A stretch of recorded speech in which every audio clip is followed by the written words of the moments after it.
राम के नाम पे किसी की मस्जिद को खंडित करके उस पे भगवा तिरंगा लगाना है या किसी को गंदे इशारे करके मुसलमान जो उसके घर के पड़ोस में रहता है उसकी दुकानें जला के।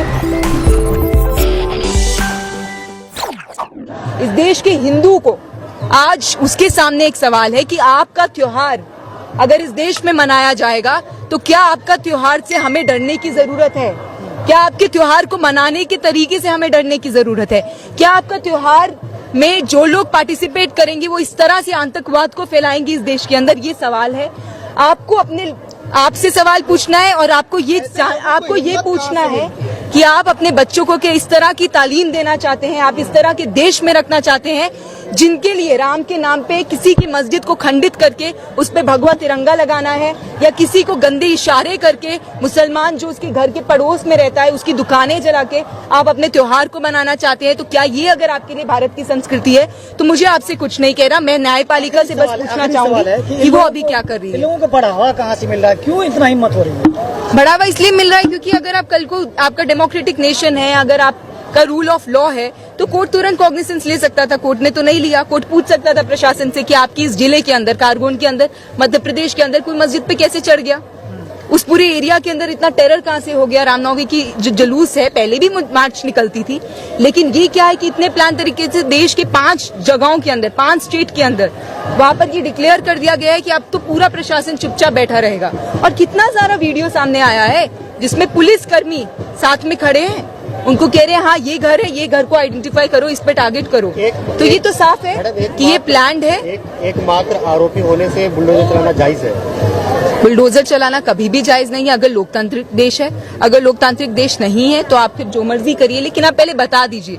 आप खुद ही डिसाइड नहीं कर सकते ना कि ये पनिशमेंट मैं इसको दूंगा या यही जो है ये एक्यूज है। और ये एक पूरा ट्रेंड है, जो विक्टिम है उसको कैसे एक्यूज बना देना, ये हम लोग देखते आ रहे हैं सदियों से। इस देश में इसी तरह से न्याय को दिया जाता है, यही जस्टिस करने का तरीका है उनके लिए। बट मैं फिर से यही कहना चाहूंगी, क्या आप इस तरह के देश में रहना चाहते हैं और तालीम देना चाहते हैं अपने बच्चों को, जहाँ पे सिर्फ और सिर्फ हिंसा पढ़ाई जाए, सिर्फ और सिर्फ हिंसा उनको दिखे और कल को वही कत्लेआम कर दे, वही कातिल बन जाए, उनके ही हाथ खून से रंगे जाएं, किसी अपने के, किसी ऐसे के जो हमारे खुद का पड़ोसी था, सिर्फ इसलिए क्योंकि टीवी चैनल को चला के मैंने देखा और उसने कहा कि आप सारे लोग आप खतरे में हैं, तो मैंने जाके उसकी दुकान चला दी।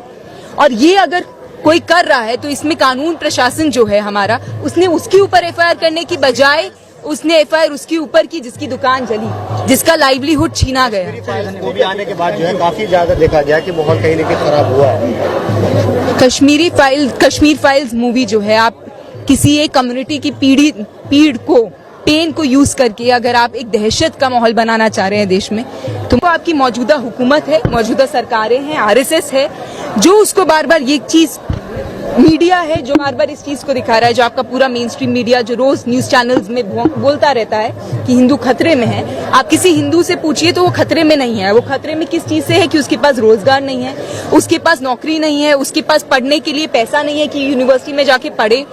ये चीज है। हेल्थ केयर आप देखिए, अभी जो पूरी परिस्थिति हमने कोविड के समय में देखी, आज हेल्थ केयर वर्कर्स को भारी छटनी हो रहा है, इस पे कोई बात नहीं कर रहा।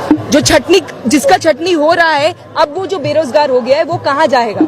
तो उसको बस माइंड में एक टैबलेट दे दिया गया है कि आप खतरे में हैं और इस देश में जो टोपी लगाता है, जो हिजाब पहनते हैं, वो आपके जो है कसूरवार है, जो कि सच नहीं है। और बात मैं सिर्फ आखिरी में इतना ही